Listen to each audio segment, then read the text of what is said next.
Événement maritime de la Bretagne, la semaine du golfe du Morbihan. Et nous vous la faisons vivre chaque jour. Une de nos équipes a eu la chance d'embarquer sur le plus long bateau de la flotte, l'Oosterschelde, conçu en 1917 pour le transport de marchandises. Gwenaël Bron, Stéphane Sauvillier. Il ne passe jamais inaperçu. Long de 50 mètres, l'Oosterschelde, cette goélette à 3 mâts, est le plus grand bateau de toute la flotte et peut accueillir jusqu'à 120 passagers à bord. Mesdames et messieurs, bonjour. Bienvenue à bord de l'Oosterschelde.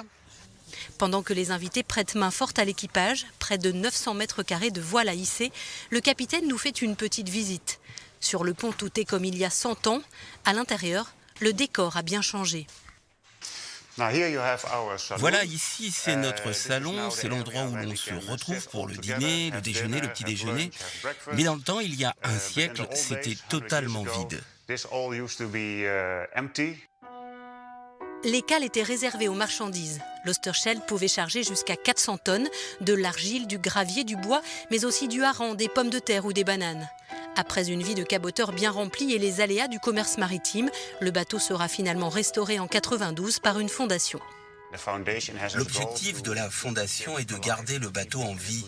Et la seule façon de le faire, c'est de naviguer avec et de s'en servir. Donc nous naviguons avec des invités pour gagner de l'argent. Et c'est aussi pour ça que nous participons à des événements comme la semaine du golfe. Paré pour l'aventure, le bateau a fait 2 fois le tour du monde depuis sa restauration et il repart en août pour 2 années. J'aime vraiment, nous faisons beaucoup de choses différentes. Nous partons pour de longs voyages, parfois jusqu'à 2 semaines en mer. Et puis des courtes navigations d'un port à un autre, ou des sorties à la journée avec beaucoup de monde. C'est toujours quelque chose de nouveau. Les passagers du jour aussi en prennent plein les yeux. Il est magnifique. On passe un très bon moment et le temps est agréable. Tout est parfait. Ça permet de voir tout le travail qui est à faire. Et puis c'est tout mécanique, c'est fait avec les mains, c'est pas motorisé. Naviguer à bord de ce voilier est assurément un voyage à lui tout seul.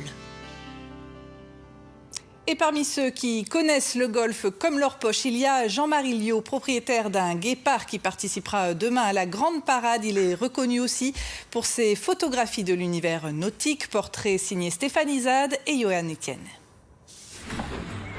La marine en bois, ça se mérite. Jean-Marie Liot remet son guépard à l'eau après un hiver passé à terre. Là, le bateau est tout frais mis à l'eau et donc les bois sont écartés parce qu'il a eu le temps de sécher un petit peu, mais les bois se sont écartés. Et donc il faut qu'il regonfle pour refaire l'étanchéité avec les joints du milieu. Allez, c'est parti. À 52 ans, ce breton de Pontivy s'est amarré à Vannes. Le golfe, c'est une grande partie de son enfance. Et il est bon là, hein. Quand j'étais petit, mon père avait un bateau au port du Poisty. Il a eu une place dans les années 70, tout début du port. Et on naviguait toute l'année, le bateau n'était jamais hiverné.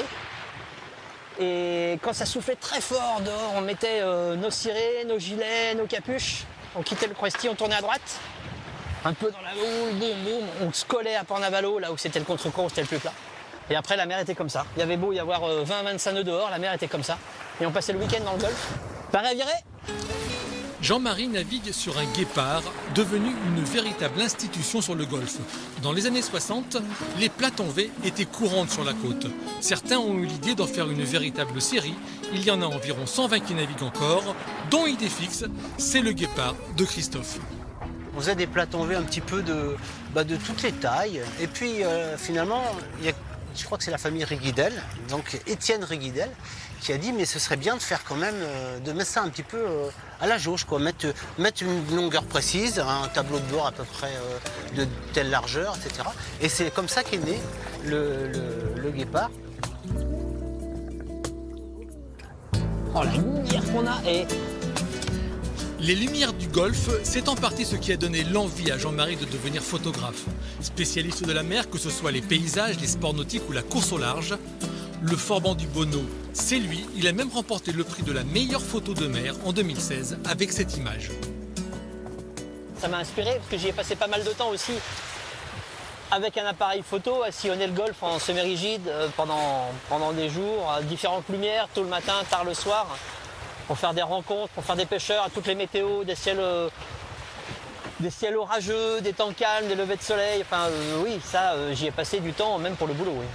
Samedi, Jean-Marie sera avec 50 autres guépards au milieu de la grande parade entre Locmariacker et Port-Navalou.